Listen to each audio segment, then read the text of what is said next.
сархати хабарҳо. зоирини беиҷозатномаро дар ҳаҷ $13000 ҷарима мекунанд. ҳокими гумонбарон дар доираи парвандаи марги 69 кӯдак эълон шуд. ҳукумати русия содироти бензинро аз 1 март манъ мекунад.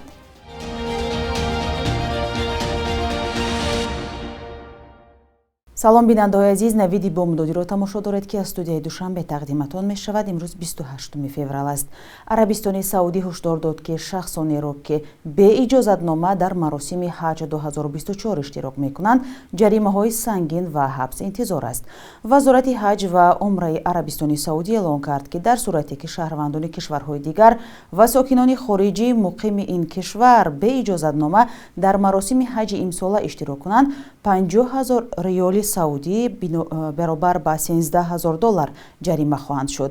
бар асоси хабари ин вазорат, афроде ҳам ки беиҷозатнома дар ҳоли ҷобаҷоии зоирин боздошт шаванд, то 50000 риёли саудӣ ҷаримаи нақдӣ хоҳанд шуд. шаҳрвандони хориҷие ки дар ин кишвар зиндагӣ мекунанд, дар сурати маҳкум шудан ба ҷаримаҳои гуфташуда пас аз гузаронидани 6 моҳ ҳабс аз арабистони саудӣ ронда хоҳанд шуд ва ба муддати 10 сол ҳаққи даромадан ба ин кишварро нахоҳанд дошт. маросими ҳаҷи соли 2024 нимаи дуввуми моҳи июн баргузор хоҳад шуд. бар асоси эълони ҷониби арабистони саудӣ, имсол тақрибан 7000 аҳолии тоҷикистон барои адои ҳаҷи фарзӣ ба он кишвар мераванд. президенти амрико гуфт, агар созиш дар бораи раҳоии теъдоди аз гаравгонҳо аз тарафи гурӯҳи ҳамос ба даст биёяд, исроил моил аст ҷангро дар ғаза дар моҳи рамазон боз дорад. моҳи рамазон имсол 10 март шурӯъ хоҳад шуд. ҳамос аз ҷониби иёлоти муттаҳида ва иттиҳоди аврупо созмони террористӣ эътироф шудааст. ҷо байден рӯзи 26 феврал дар ню йорк ба хабарнигорон гуфт, мушовири амнияти миллии ман мегӯяд, мо дар остонаи тавофуқ ҳастем ва он наздик будаем, аммо ҳанӯз ба охир нарасидааст. ҳоло намояндаи амрико, миср ва қатар барои тарҳи созиш кор мекунанд. тибқи он, ҳамос бар ивази раҳоии асирони фаластинӣ баъзе аз гаравгонони исроилиро озод карда, даргириҳо барои 6 ҳафта боздошта хоҳанд шуд. додгоҳи шаҳри Тошканди Узбекистон 26 феврал ҳукми гумонбарон дар доираи парвандаи марги 69 кӯдакро аз дорои док-1 Макс эълон кард. мудири пешини оҷонсии рушди бахши дорусозии Узбекистон Сардор Қариев 18 сол, муовинона 16 солӣ ва мудири пешини ширкати Курамакс Медикал 20 сол аз озодӣ маҳрум шуданд. айбдоркунандаи давлатӣ 12 феврал барои мудири пешини оҷонсии рушди бахши дорусозии Узбекистон 18 сол ва барои муовинона 16 солӣ зиндон талаб карда буд. худи Қариев дар додгоҳ гуфта буд, ӯро айбдор мекунанд ки дастур додааст дорои док-1 Макс санҷида нашавад, аммо худаш ин иддаоро рад кардааст. дар Узбекистон моҳи декабри соли 2022 ҷамъан 69 кӯдак аз истеъмоли шарбати док-1 Макс ки аз сӯи ширкати Марион Биотек истеҳсол мешуд, ҷон доданд. баъди ин фурӯши дорӯи мазкур дар Узбекистон ва чанд кишвари дигари Осиёи марказӣ манъ шуд. хадамоти амнияти Узбекистон дар робита ба марги кӯдакон парвандаи ҷиноӣ боз кард. зимнан дар мавсими сармо аз бетаваҷҷуҳӣ на танҳо кӯдакон, балки калонсолон низ гирифтори бемориҳои гуногун мешаванд. ҳарорати пасти ҳаво аксар вақт боиси хуруҷи бемориҳои дилу раг ва роҳҳои нафас мегардад. сокинон ҳам мегӯянд, вақте бемориҳои мавсимӣ хуруҷ мекунад, талабот ба доруву дармон зиёд мешавад, ки дар ин ҳолат нархи дорӯҳо низ дар дорухонаҳо боло меравад. ҳамкорони мо дар як суҳбати сарироҳӣ аз сокинон дар шаҳри Бухтар пурсиданд, ки оё нархи дору ба ҷайби онҳо мувофиқ ҳаст. Ana یک 20 روز پیشتر خریده من. در پرستامول 2 سومون و چند دیرم گرفته 2 سومون گرفته. او قیمت او 2 سومون. خیلی کو وابسته ای دارو ای چی شای وایش استحصالی گجو ای کدام دولت ای هندوستان ای روسیه ای قیمت هر اپتکام را یه مغازه شده. یا خیلی ارزان میده یا خیلی قیمت میگیره. فکر هر کس هر خیرم کیسه سال باشه سوزای. پول نباشه کنشنا ارزونی قیمتی شکل فورا نفرت رو هست زایسته هم بور میگیره بیچاره بور میگیره قیمت بعد مجبوره قیمت رو شد اکنون یک خیلی میگن که هم خیلی قیمت چیز میگن خیلی اکنون دنیا همه های جدا هیچ کس چیکارم وایوی هم قیمت میخورن و رو هم قیمت میخورن نه اکنون ضرور شده میخریم نه که من اهمیت دادگی نیستم نرخ نواش مقایسه نکردم های اگر کسال شیم وابسته به کسال شدن موند کسال نشیم نمیخریم دارو سال اخیر خیلی از اومده خریده نمیشود دارو. باید بخری بعد بیمار شدی خریدن نکنه. من با قریبی دارو نخریدم ولی راستی که هم ما خاطر اشتر صحت سلامتی. من ایده اپتیک میگیرم اونجا یک تاگی پدواله یک تا دیگه دورنی بزرگه. نرخ شده نرمالیه. خیلی نرخی چی ندارن.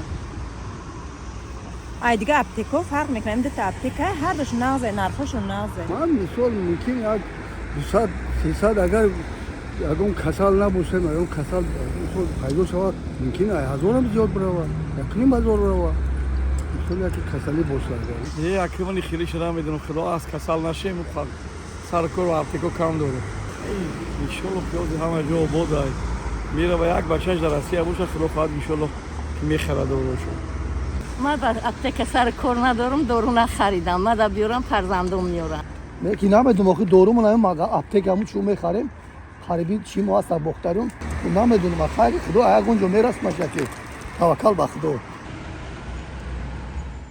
بیننده‌های عزیز نرخ دارو در داروخانه‌ها شما را قانع می‌کند شما نیز نظر خود را به ما نویسید. حکومت روسیه صادرات بنزین را از 1 مارت منع می‌کند. این محدودیت نیم سال دوام می‌کند و با صادرات بنزین به کشورهای عضو اتحاد اقتصادی اوراسیا، ازبکستان، مغولستان، ابخازستان و اسیای جنوبی دخل نخواهد داشت. با نوشته رسانه‌های روسیه منع صادرات بنزین را نایب سروزیر روسیه الکساندر نوواک پیشنهاد کرده است. با گفته وی در بازار داخلی به دلیل فرارسیدن موسم کشت و موسم رخصت‌های تابستانی با زودی طلبات به این نوع مواد سوخت می‌افزاید. این در حالی است که وزیر انرژی روسیه نیکولای شولگینوف 20 فوریه گفته بود که در چند کارخانه پالایشی نفت تعمیر صورت خواهد گرفت. رادیوی آزادی پیشتر نوشته بود که منع صادرات بنزین در روسیه با حمله‌های پیوسته ارتش اوکراین به کارخانه‌های کارکرد نفت روسیه و صدمه‌های ربط دارد که با دلیل تحریم‌های غربی روسیه نمی‌تواند آن کارخانه‌ها را به زودی تعمیر کند. بخش یک روزی تاریخ تقدیمتان می شود که مهمترین تحولات تاریخی 28 فوریه را در زمانهای گوناگون فرا می گیرد.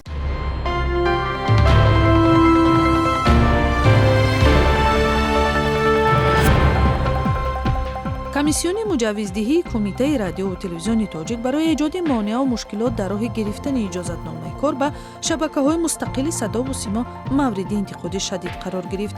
28 فوریه سال 2008 در یک همایش در دوشنبه سیاست این کمیسیون در زمینه مانع شدن به افتتاح شبکه‌های نو چون تلاش خطرناک محدود کردن آزادی بیان و ایجاد مشکل در کار صاحبکاری و تجارت انتقاد شد. در سال‌های استقلالیت در تاجیکستان 25 رادیو و تلویزیون غیر دولتی ثبت شد که 18 عدد آن فعال است. پایان فوریه سال 2020 حکومت ایالات متحده آمریکا و گروه شورشی طالبان در شهر دوحه قطر به موافقه رسیدند که به جنگ 19 ساله در افغانستان خاتمه گذاشته مذاکرات صلح را با حکومت کابل شروع می‌کنند. سازشی که از جانب بسیار کشورها با شبهه و انتقاد قبول شد راه را به مکالمه مستقیم گروه شورشی و حکومت اشرف غنی باز کرد اما در عموم به نتیجه انجامید. ایالات متحده آمریکا و ائتلاف بین‌المللی تا 15 آگوست سال 2021 نیروهایشان را از خاک افغانستان بیرون بردند.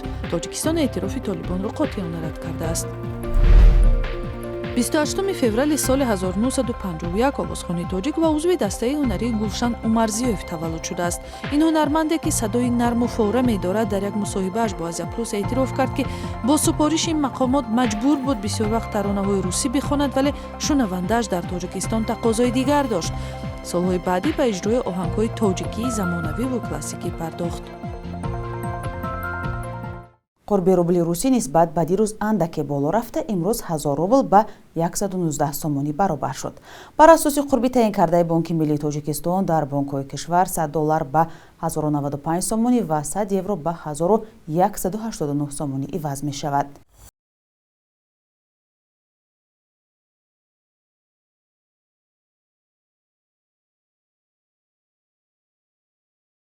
ویدیو بامدادی رو تماشا کردید. اگر شما نیز عکس و ویدیو یا نظر و پیشنهادی دارید حتما با ما در میان گذارید. تا فردا خدا نگهدار.